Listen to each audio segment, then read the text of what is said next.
guys, welcome back to Auto Repair guys. Thank you guys for watching and subscribing to the channel. It means a lot. In today's video guys, we're going to explain a common issue with a Ford 3.5 engine guys, water pump. Okay, right here.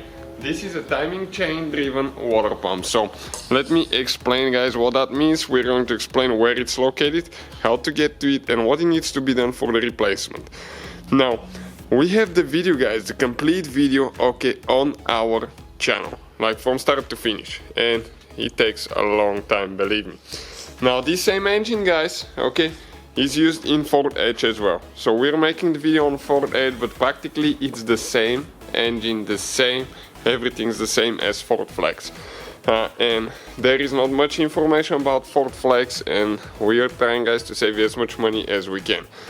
We have more than 200 videos on this 3.5 engine guys, taking everything apart, doing engine replacements, quite a few things. And this water pump guys, okay, in my opinion is a terrible design, because to replace it you have to take so many things apart. And let me explain what needs to be done.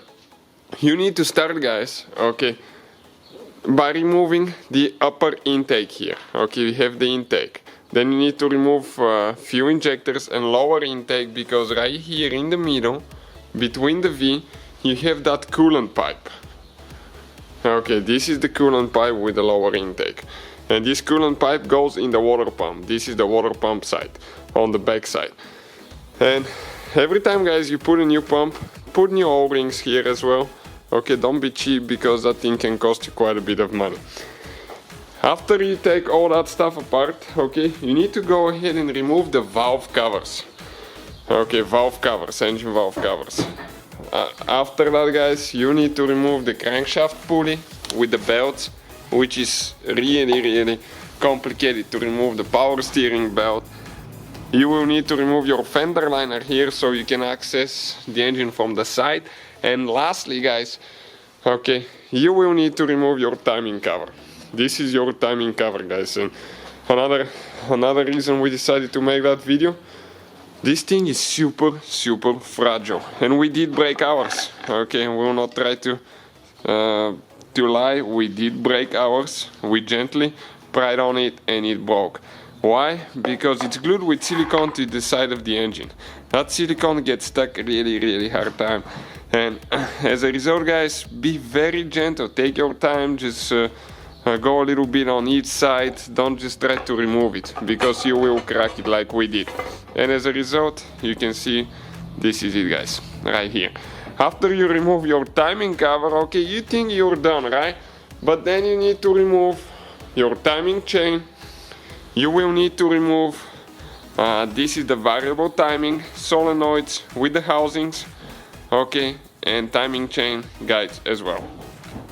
All that will need to come out. You can see all that will need to come out. And once that is done guys, okay, you're going to get up to the point that you can reach your water pump, which is located, okay, let me install it to show you, right here in the middle of the V. So after all that work guys, you can see your water pump and you can go ahead and remove it. It's part of the timing chain, so every time you remove it, you have to time everything correctly. And in order to do that, you need special tool. Let me get the tool, show it to you. We'll have the videos guys for timing chains. We'll have the video to how to set the timing as well, so please check all that on the channel. I'll grab the tool and show you what the tool looks like. So this is the timing tool guys. Okay, you will need this one as well. Why? Okay, because without that thing you cannot set the timing. So with that being said guys, that's where the pump is located. Again, the whole video is on our channel guys, check it out from start to finish. Very long video, but some of you that are about to start the job, we just wanted to make a video to see where it's located, what needs to be done, and you know what to expect. So thank you for watching and see you guys next time.